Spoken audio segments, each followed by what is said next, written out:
अनाथ होने के बावजूद मधु एक पढ़ी लिखी आत्मसम्मानी लड़की थी। वो सरकारी स्कूल में टीचर थी। सभी उसकी प्रशंसा करते थे।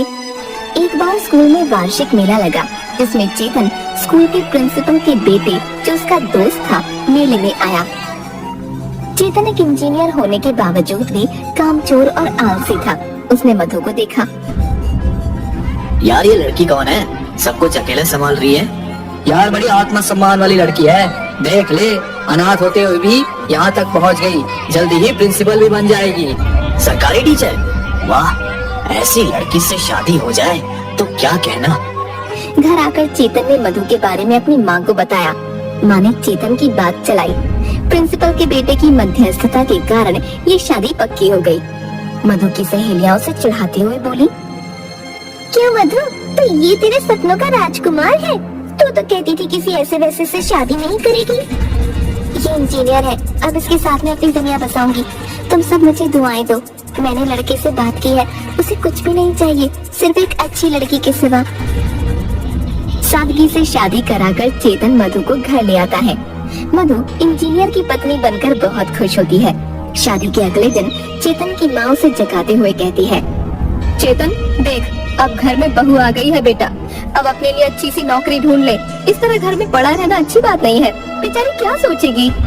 अरे माँ, इसलिए तो बिना दहेज लिए उस अनाथ से शादी करी है, वरना क्या मुझे लड़कियों की कमी थी। मेरे से नौकरी वोकरी नहीं होती माँ, अब तो मधु ही नौकरी करेगी।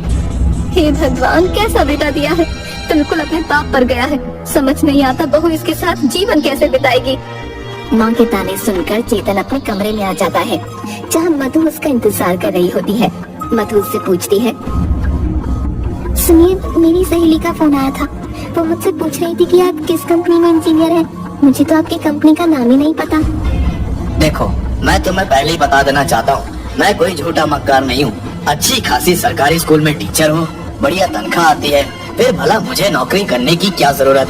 आखिरकार घर में भी तो कोई देखभाल के लिए होना चाहिए। ये आप कैसी बातें कर रहे हैं? क्यों, चिंता की कोई बात नहीं है, मैं आपकी मदद करूंगी। हम मिलकर आपके लिए नौकरी ढूंढेंगे। नौकरी नौकरी, क्या दिमाग खराब कर दिया? इस घर में तो चैन से बैठ नहीं सकते। और याद रखना, कल से तुम्हारी छुट्टियाँ खत्म हो रही है। मैं तुम्हें स्कूल छोड़ने जाऊंगा और वापस लेने भी आऊंगा। ये क्या कम है? आए बड़ी। चेतन के जाने के बाद मधु उदास हो गई। उसने सपने में भी नहीं सोचा था कि उसका पति बेरोजगार और कामचोर होगा। वो तो खूबसूरत सलाह आई थी। मैं अपनी पूरी जिंदगी किसी कामचोर के साथ बर्बाद नहीं कर सकती। मुझे इस आदमी के साथ नहीं रहना, मैं इन्हें छोड़कर चली जाऊंगी। सुबह होने पर चेतन मधु को स्कूल छोड़ाता है, लेकिन जब मधु को वापस लेने जाता है तो मधु आने से इनकार कर देती है। चेतन, तुम यहाँ से चले जाओ, मैं तुम्हारे जैसे आदमी के साथ नहीं रह सकती। मैं अपना जीवन अकेले बिता लूंगी। ये तुम कैसी बात कर रही हो? ऐसा भी कभी होता है क्या? मैं तो मजाक कर रहा था। जल्दी डार्लिंग, मैं कोशिश कर रहा हूँ। चलो घर चलो। झूठ बोलकर चेतन मधु को घर तो ले आता है और कुछ कंपनियों में उसके सामने ही एप्लीकेशन भी भेज देता है। पर उसका दिमाग काफी परेशान हो जाता है। वो अपने दोस्तों से इस बात की चर्चा करता है। दोस्त कहते हैं, अरे चेतन, चिंता करने की कोई बात नहीं है। तुझे पता है, गांव के पीछे जो भूतकाल की गुफा है, उसमें एक पहाड़ी फकीर आया है जो सबकी मुराद पूरी करता है। चल उनसे मिलते हैं, वही कोई रास्ता बताएंगे। हाँ, मंगलू सही कह रहा है। मेरे भाई के घर भी ऐसी ही परेशानी हुई थी। उसने मेरी भाभी को ऐसी जड़ी बूटी पिला दी कि अब तक वो भाई की सारी बात मानती है। चेतन हरिया और मंगलू के साथ पहाड़ी फकीर के पास जाता है। पहाड़ी फकीर उसे देखकर जोर से चिल्लाते हैं, आ गया बच्चा, तेरा ही इंतजार कर रहा था। काफी दुखी लग रहा है, चिंता मत कर, सब ठीक हो जाएगा। बाबा के कमंडल में अपनी अंगूठी डाल दे और अपनी समस्या बता। धन्य हो बाबा, आपको कैसे पता चला कि मैं बहुत दुखी हूँ? अरे बाबा, क्या बताऊँ आपको, नई नई शादी हुई है। अनाथ लड़की से शादी की ये सोचकर कि वो सरकारी टीचर है, सारी उम्र मुझे काम करने की जरूरत नहीं पड़ेगी, लेकिन वो तो मुझसे छुटकारा पाना चाहती है। अनर्थ हो जाएगा, ऐसा कभी ना करना। तेरी पत्नी कोई साधारण औरत नहीं, साक्षात लक्ष्मी है। अगर वो तेरे घर से गई तो तेरा घर का सुख चैन भी चला जाएगा। लेकिन बाबा वो तो रुकने को तैयार नहीं। एक ही रट लगाई है कि अगर तूने नौकरी नहीं की तो मैं यहाँ नहीं रहूंगी। हर घड़ी मुझसे नौकरी करने को कहती है। तो ये बात है, अपनी घड़ी कमंडल में डाल और बाहर जाकर मेरी चौखट की मिट्टी उठा ले। घर जाकर उसमें टमाटर मिला लेना और अपनी पत्नी के चेहरे पे लगाना। तेरी समस्या ठीक हो जाएगी। अगर उसका चेहरा खूबसूरत हो गया तो सब ठीक है, और अगर उसके चेहरे पर कोई मुसीबत आई तो तेरी बर्बादी निश्चित है। चल जा, अब बाबा का ध्यान का समय है। चेतन अपने दोस्तों के साथ पहाड़ी फकीर की चौखट की मिट्टी लेकर घर चला जाता है और फिर मिट्टी में टमाटर का रस मिलाकर मधु के पास आता है। मधु, बहुत थकी हुई लग रही हो। ये देखो, तुम्हारे लिए दिल्ली से फेस पैक मंगाया है। एक बार इसे चेहरे पर लगा कर तो देखो, सारी थकान दूर हो जाएगी। तुम कहती हो मैं तुम्हारा ध्यान नहीं रखता। ये ध्यान नहीं रखता तो क्या है? देखो चेतन, अगर तुमने नौकरी नहीं करी तो तुम मुझे इस घर में नहीं रोक पाओगे। तुम्हारा कोई फेस पैक काम नहीं आएगा। मधु मुंह धोने के बाद शीशे में अपना चेहरा देखती है। हे भगवान, ये क्या हो गया? मेरे पूरे चेहरे पर दाने ही दाने हो गए।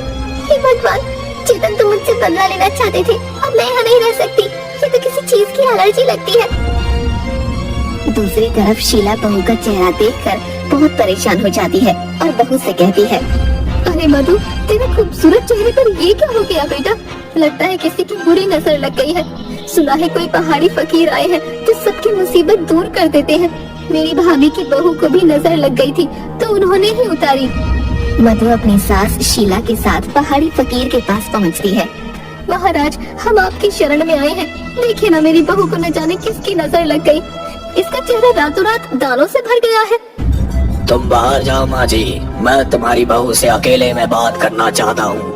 शीला बाहर चली जाती है और पहाड़ी फकीर मधु से कहते हैं, बेटी, तेरा पति तेरा काल है। तेरी सास के सामने में ये सब नहीं कहना चाहता था। जितनी जल्दी हो सके उससे पीछा छुड़वा ले और अपने कान के टॉप्स कमंडल में डाल दे। चौखट की मिट्टी उठाकर अपने पति के खाने में मिला दे। अगर ठीक रहा तो बढ़िया है, वरना जल्दी से जल्दी छोड़ के चली जा, सब ठीक हो जाएगा। मधु घबरा के पढ़ी लिखी होने के बावजूद अपने टॉप्स बाबा के कमंडल में डाल देती है। शीला अंदर आती है।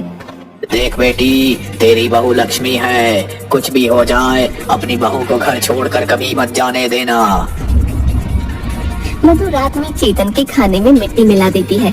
खाना खाने के बाद मिट्टी के इन्फेक्शन से चेतन का पेट खराब हो जाता है। हे भगवान, अब तो सारी ताकत भी खत्म हो गई। इतने दस्त आए हैं कि जान निकल गई। अब तो बाबा के पास ही जाना होगा। अरे मधु, तेरी सैलरी आ गई होगी, तूने मुझे दी नहीं अभी तक। मेरी सैलरी तुम्हें क्यों दूं? बहुत सैलरी इसे नहीं दे, मुझे दे, वरना घर का राशन पानी कैसे आएगा? तू बस खाने से मतलब रख, तुझे कोई कमी ना होगी। इस तरह कई महीने गुजर गए। मधु पूरे महीने मेहनत करती और सैलरी मिलते ही शीला को सारे पैसे दे देती। न जाने कैसी किस्मत है, एक तो निखट्टू पति, ऊपर से स्कूल का काम, घर आओ तो घर का काम। एक मिनट के लिए मुझे चैन नहीं। अब मुझे कुछ सोचना ही होगा। मधु अपना सारा सामान पैक करके घर से जाने लगती है कि चेतन आ जाता है। मधु, कहाँ जा रही हो? मैं तुम्हारे बिना नहीं जी सकता, प्लीज रुक जाओ। बस बहुत हो गया चेतन, अब मैं और यहाँ नहीं रुक सकती। मुझे कुछ हो रहा है, मुझे चक्कर आ रहे हैं, दिल की धड़कन बढ़ रही है। मधु, मुझे छोड़ के मत जाना। बेचारी मधु चेतन की हालत देखकर फिर रुक जाती है। इतने दिन हो गए, एक शिकार भी नहीं फंसा। ऐसा ही रहा तो घर चलाना मुश्किल हो जाएगा। आज गांव में जाकर लगता है कोई तो जरूर फंसेगा। बाबा घूमते घूमते चेतन के घर पहुंच जाते हैं और आवाज लगाते हैं, भिक्षा दो, घर में भयानक मुसीबत आने वाली है। शीला बाहर आकर, अरे फकीर बाबा, आप, हमारी तो किस्मत ही खुल गई। आइए आइए, अंदर आइए ना, भोजन करिए। पहाड़ी फकीर अंदर आ जाता है। उसे देखकर चेतन उठकर बैठ जाता है। धन्य हो बाबा, आप यहाँ? तू यहाँ क्या कर रहा है? बाबा, ये मेरा ही घर है, मुझ पर दया कीजिए। हाँ, उपाय करना होगा। तू चांद और तेरी बीवी सूरज, इसका तेज जला देगा और इसके बिना भी तू मर जाएगा। अगर 1 साल तक हर महीने 5,000 देने का वादा करता है तो मैं सब ठीक कर दूंगा। मुझे मंजूर है बाबा, सब मंजूर है। चेतन के जाने के बाद मधु आती है। बाबा, आपने मेरे पति को देख लिया, अब कुछ बढ़िया उपाय करिए कि इसकी बुद्धि ठीक हो जाए। बेटी, उपाय तो हो जाएगा, और 1 साल तक हर महीना 5,000 देना होगा। बाबा, पैसे की चिंता मत करिए, आप सब ठीक कर दीजिए। उन सब के जाने के बाद पहाड़ी फकीर मन ही मन सोचता है, शीला, तेरे दोनों बच्चे पर काली छाया है, मुझे अनुष्ठान करना होगा, वरना सब बर्बाद हो जाएगा। नहीं नहीं बाबा, आप अनुष्ठान कीजिए। पर उसमें बहुत खर्चा होगा, सोच ले। जो भी हो बाबा, परिवार से बड़ा तो कुछ नहीं ना। हर महीना 5,000 लगेगा बेटी, और अनुष्ठान 1 साल का होगा। मुझे सब मंजूर है, आप मेरे घर को बचा लो। किसी तरह 2-3 महीने के अंदर सबके सब बाबा को पैसे दे देते हैं, लेकिन अब घर में सब्जी फल वगैरह सब में कमी आने लगती है। माँ, साबुन तो देना, बाथरूम में साबुन नहीं है। बड़ा आया राजकुमार, काम करना काज का, बिना साबुन के नहीं नहा सकता क्या? आज से घर में साबुन आना बंद, अब खुद की कमाई से ही साबुन लाना। माँ, मेरा जेब खर्च तो दे, तूने पिछले महीने भी नहीं दिया था। एक ढेला भी नहीं मिलेगा, जाके खुद कमा। आखिर माँ को हो क्या गया है? लगता है कोई नौकरी ही करनी होगी, वरना बाबा को पैसा देना मुश्किल हो जाएगा। माँ, पिछले 1 हफ्ते से घर में सब्जी भी नहीं आ रही। माँ जी, इतनी मेहनत के बाद सिर्फ अचार से काम नहीं चलता मेरा। अरे तो क्या मैं खा लेती हूँ? शर्म नहीं आती? निखट्टू कहीं का, तू कमाता होता तो कोई मुझसे हिसाब न पूछता। दूसरी तरफ पहाड़ी फकीर को हर महीने पैसे मिल जाते। अब बाबा रोज मलाई पकवान उड़ाता और चेतन के घर में बाबा को पैसे देते देते गरीबी छाने लगी थी। अगले महीने मधु शीला को 5,000 रुपए कम देती है। अरे बहू, ये पैसे कम क्यों है? माँ जी, इनकम टैक्स के पैसे कट गए। इस महीने मुझे 5,000 चाहिए, एक कोर्स कर रहा हूँ नौकरी के लिए। लगता है बाबा का अनुष्ठान काम कर रहा है। चेतन, तुम चिंता न करो, कोर्स करो, मैं तुम्हें पैसे दे दूंगी। लगता है बाबा का अनुष्ठान काम कर रहा है। उन दोनों को प्यार से बात करते देख शीला को भी यही लगता है कि बाबा का अनुष्ठान काम कर रहा है। चेतन 1-2 जगह इंटरव्यू देता है और उसे नौकरी मिल जाती है। अब सबको विश्वास हो जाता है कि ये पहाड़ी फकीर की महिमा है। नौकरी मिल जाने के कारण मधु भी चेतन के साथ प्यार से रहने लगती है। अगले महीने शीला, मधु और चेतन अलग अलग बाबा को पैसे देने जाते हैं। मधु चेतन को देखकर छुप जाती है और वीडियो बनाती है। जय हो बाबा, आपका अनुष्ठान तो काम कर गया। ये लीजिए आपके 5,000, बस अपना काम पूरा कर दीजिए। कोई चिंता की बात नहीं, सब हो जाएगा।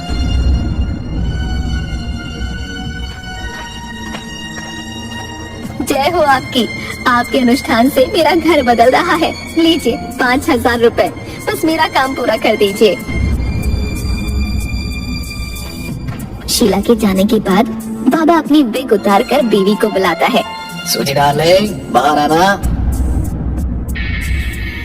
देखो तुम्हारा काम हो गया, आज खाना ऑर्डर कर दो, पर नॉनवेज करना।